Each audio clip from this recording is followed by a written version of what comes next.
नमस्कार दोस्तों, स्वागत है आप सभी का एक बार फिर हमारी चैनल पर। मित्रों, अगर आप भी अपनी लाइफ में कुछ नया सीखना चाहते हो तो इस चैनल को अभी सब्सक्राइब करें। शास्त्रों में कहा गया है कि हर मर्द को यह 4 काम हमेशा बेशर्म होकर जरूर करने चाहिए और इन 4 कामों को करते समय स्त्रियों को हमेशा मर्द का साथ सही समय पर जरूर दे देना चाहिए। नमस्कार दोस्तों, स्वागत है आपका फिर से इस नई महत्वपूर्ण व ज्ञानवर्धक वीडियो में। वीडियो शुरू करने से पहले हे माता लक्ष्मी, जो भी आपके इस चैनल को सब्सक्राइब करे, वीडियो को लाइक करें, उसके घर में कभी भी धन दौलत की कमी ना हो और उसका परिवार सदैव स्वस्थ, हंसता, मुस्कुराता, कुशल मंगल रहे। तो दोस्तों चलिए आपको जल्दी से एक छोटी सी कहानी के माध्यम से बता देते हैं कि वह 4 काम कौन से हैं जिन्हें हर मर्द को बेशर्म होकर करना चाहिए। दोस्तों, वीडियो बहुत ही महत्वपूर्ण ज्ञानवर्धक है, इसे अंत तक जरूर देखें क्योंकि आधा अधूरा ज्ञान किसी काम का नहीं होता है। एक नगर में एक राजा रहते थे। उनको नए नए कपड़े पहनने का विचित्र शौक था। इसके लिए वह अपने खजाने का सबसे बड़ा भाग खर्च किया करता था। वह अपनी प्रजा पर बिल्कुल ध्यान नहीं देता था। वह दुनिया के कोने कोने से सुंदर और बहुमूल्य कपड़े मंगाता और बहुत अच्छे दर्जी से सिलवाकर पहनता था, परंतु बढ़िया से बढ़िया कपड़ा भी एक बार पहनने के बाद दोबारा कभी नहीं पहनता था। राजा के इस व्यवहार से राज्य की आर्थिक दशा पर बुरा प्रभाव पड़ रहा था। राजा के इस शौक का पता एक ऐसे आदमी को लगा जो अपने काम में बहुत होशियार था। एक दिन वह 3-4 आदमियों को साथ लेकर राजा के दरबार में उपस्थित हुआ। उसने राजा को अपना परिचय देते हुए कहा कि वह दुनिया के बड़े बड़े राजाओं के कपड़े सिल चुका है। दर्जी ने विस्तार से अपना परिचय देते हुए बताया कि किस प्रकार चीन, जापान, अमेरिका और इंग्लैंड देश के राजाओं ने उसके सिले कपड़े पहनकर उस पर पुरस्कारों की बौछार की, जिससे वह मालामाल हो गया है। राजा ने कहा, दर्जी, हम भी तुम्हें मालामाल कर देंगे। अब तुम बताओ, तुम मेरे लिए कैसा कपड़ा बनाओगे? दर्जी बोला, हुजूर, मैं आपके लिए ऐसा कपड़ा तैयार करूंगा जिसे मूर्ख, बेईमान और अन्यायी नहीं देख सकेगा। ऐसा कपड़ा दुनिया में किसी राजा महाराजा के पास नहीं है। राजा बोला, बेशक तुम मेरे लिए ऐसा कपड़ा तैयार कर सकते हो। दर्जी बोला, परंतु हुजूर, कपड़ा मैं स्वयं अपने हाथों से बुनकर तैयार करता हूं। राजा ने उतावले होकर पूछा, दर्जी, ऐसी पोशाक तुम मेरे लिए कितने दिनों में तैयार कर सकोगे? दर्जी बोला, हुजूर, लगभग 1 या 1.5 महीना तो लग ही जाएगा। राजा ने कहा, मैं तुम्हें 2 महीने का समय देता हूं। इसके लिए हमें तुमको क्या मूल्य देना पड़ेगा? दर्जी बोला, हुजूर, 50,000 पहले दे दीजिए और 1 लाख कपड़ा पसंद आने पर दीजिएगा। उसी क्षण दर्जी को 50,000 देकर कपड़ा तैयार करने के लिए एक अलग जगह की व्यवस्था करा दी गई। दर्जी अपने 3-4 आदमियों को लेकर उस जगह आराम से समय काटने लगा। कुछ दिनों बाद राजा ने अपने एक दरबारी को दर्जी के पास भेजा। दरबारी वहां पहुंचा और देखा कि वे सब बड़े आराम से सो रहे थे। दरबारी ने दर्जी को जगाकर पूछा, कितना कपड़ा तैयार हो गया? राजा ने मुझे देखने के लिए भेजा है। दर्जी एकदम चौंक कर उठा और बोला, आइए, मैं आपको दिखाता हूं कि कितना कपड़ा तैयार हो चुका है। दर्जी ने एक अलग कमरे में दरबारी को ले जाकर करघे पर कपड़ा बुनने का अभिनय करके दिखाया। देखिए कितना सुंदर कपड़ा बुना जा रहा है। किंतु दरबारी को तो वहां न कपड़ा न करघा कुछ भी दिखाई नहीं दे रहा था। दरबारी भौंचक्का रह गया। वह सोचने लगा कि कपड़ा तो दूर रहा, मुझे तो हथकरघा भी दिखाई नहीं दे रहा है। अब दरबारी को दर्जी की वह बात याद आई कि जो मूर्ख, बेईमान और अन्यायी होगा उसे यह कपड़ा दिखाई नहीं देगा। क्या मैं ऐसा ही व्यक्ति हूं? दरबारी सोचने लगा। विवश होकर उसने कहा, वाह वाह, सचमुच बहुत सुंदर कपड़ा तैयार हो रहा है। राजा ने जब इस बात को सुना तो वह बहुत खुश हुआ। उसने दर्जी और कारीगरों की सुविधाओं को और बढ़ा देने का हुक्म दे दिया। 1 महीने बाद राजा ने अपने मंत्री को दर्जी का काम काज और कपड़ा देखने के लिए भेजा। मंत्री के आने की सूचना पाकर दर्जी ने अपने आदमियों को सतर्क कर दिया। मंत्री जब दर्जी के पास पहुंचा तो वह अपने आदमियों के साथ कपड़ा काटने और सिलने का अभिनय कर रहा था। देखिए मंत्री जी, कितना सुंदर कपड़ा और कैसी सुंदर पोशाक तैयार हो रही है। दर्जी ने हवा में हाथ मारते हुए मंत्री को दिखाया, किंतु मंत्री बेचारा हक्का बक्का उसने देखा कि दर्जी कैंची चला रहा है पर कपड़ा है ही नहीं। एक कारीगर सुई से सिलने का काम कर रहा है, परंतु उसके हाथ केवल अभिनय कर रहे हैं। न सुई दिखाई दे रही है और न धागा न कपड़ा। मंत्री ने सोचा, मुझे कुछ दिखाई क्यों नहीं दे रहा है। उसे दर्जी की बात याद आई, जो मूर्ख, बेईमान और अन्यायी होगा उसे यह कपड़ा दिखाई नहीं देगा। उसने सोचा, क्या मैं मूर्ख, बेईमान और अन्यायी हूं? यदि राजा को यह पता चल जाएगा तो वह मुझे फांसी पर लटका देगा। विवश होकर मंत्री ने भी दर्जी की हां में हां मिलाई। वाह वाह, सचमुच बहुत सुंदर कपड़ा है। दर्जी के पास से लौटकर मंत्री ने राजा को बताया, सचमुच ऐसा सुंदर बहुमूल्य कपड़ा न मैंने कभी देखा था न कभी सुना था। यह सुनकर राजा बहुत खुश हुआ। दूसरे दिन दर्जी पोशाक तैयार करके दरबार में उपस्थित हुआ। आइए महाराज, पहनिए, यह पोशाक कितना सुंदर और बहुमूल्य कपड़ा हमने आपके लिए तैयार किया है। राजा भी भौंचक्का रह गया, क्योंकि उसे कोई कपड़ा दिखाई ही नहीं दे रहा था। उसने सोचा, क्या मैं मूर्ख, बेईमान और अन्यायी हूं? विवश होकर उसने भी वही कहा जो मंत्री और दरबारी ने कहा था। सचमुच ऐसा कपड़ा मैंने ना कभी देखा था ना कभी पहना था।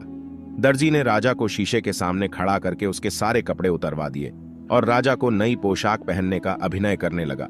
कभी वह बंधन बंद करता, कभी कॉलर सीधा करता। देखिए महाराज, कैसी सुंदर पोशाक है।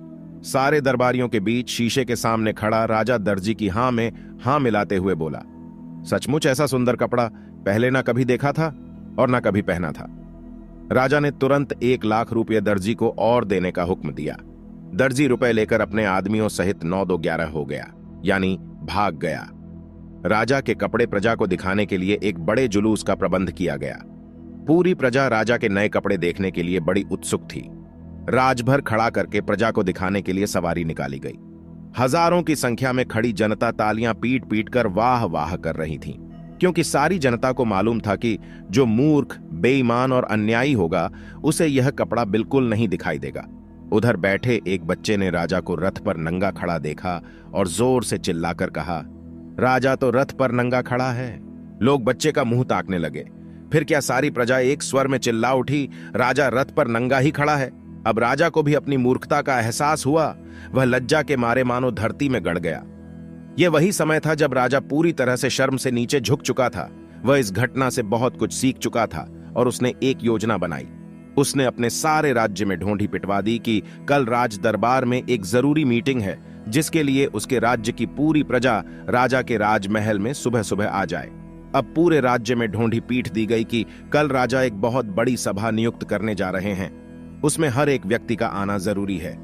यह सब सुनकर राज्य की सारी प्रजा बहुत सोच विचार में पड़ गई कि कल तो राजा इतनी शर्म से अपना सिर नीचे किए हुए खड़े थे और आज हम सभी को अपने राज्य में पता नहीं क्यों बुलाया है। कहीं हम लोगों से हुई गलतियों की हमें सजा तो नहीं दी जाएगी। लेकिन फिर भी राज्य की सारी प्रजा राजा के राज दरबार में सुबह सुबह हाजिर हुई। तब राजा ने कहा कि मेरी बात सभी लोग ध्यान से सुने। यह बात आप लोगों के लिए बहुत ही ज्यादा महत्वपूर्ण है जो कल मेरे साथ हुआ है। इससे पहले भी मेरे साथ बहुत सारी घटनाएं घट चुकी हैं, जिन सभी के बाद मैं आप सभी लोगों से कुछ बताना चाहता हूं और आप सभी लोग कृपया ध्यान से सुने। राजा साहब ने कहा कि युग चाहे जो भी हो, चाहे वह कलयुग हो, चाहे वह त्रेता युग हो, या फिर द्वापुर युग हो, या फिर सतयुग हो, कोई भी युग हो, कभी भी हो, यह 4 काम मर्दों को हमेशा बेशर्म होकर करने चाहिए। और स्त्रियां भी ध्यान से सुने कि इन 4 कामों में करते समय स्त्रियों को हमेशा मर्द का साथ सही समय पर जरूर दे देना चाहिए। दोस्तों, यह बात आप सभी लोगों को अपने जीवन में जरूर उतार लेनी चाहिए। यदि आप लोग अपने जीवन में यह 4 काम बेशर्म होकर करने लगते हैं तो आपको सफलता जरूर मिलेगी। आपको धनवान करोड़पति बनने से कोई नहीं रोक सकता। आप अवश्य ही धनवान और मालामाल हो जाएंगे। आप और आपकी पत्नी अपने जीवन में सदैव खुश रहेंगे।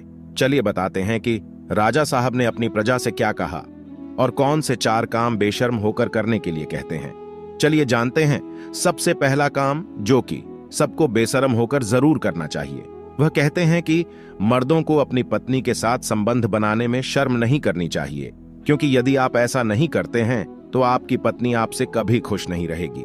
क्योंकि जब आप पत्नी को संतुष्ट नहीं कर पाएंगे तो फिर आपका शादीशुदा वैवाहिक जीवन खतरे में पड़ सकता है और आपकी पत्नी किसी गैर मर्द से गलत काम करने के लिए मजबूर हो जाएगी, और वह ऐसा कर भी सकती है। फिर राजा साहब ने दूसरे काम के बारे में बताया, जिसे भी बेशर्म होकर करने को कहा है। राजा साहब ने कहा कि यदि जो लोग खाना खाने के दौरान शर्म महसूस करते हैं या फिर चाहते हुए भी खाना नहीं मांग पाते हैं, वे अक्सर भूखे ही रह जाते हैं। ऐसे में राजा साहब का कहना था कि जब भी व्यक्ति भोजन करने बैठे तो पेट भरकर भोजन करना चाहिए।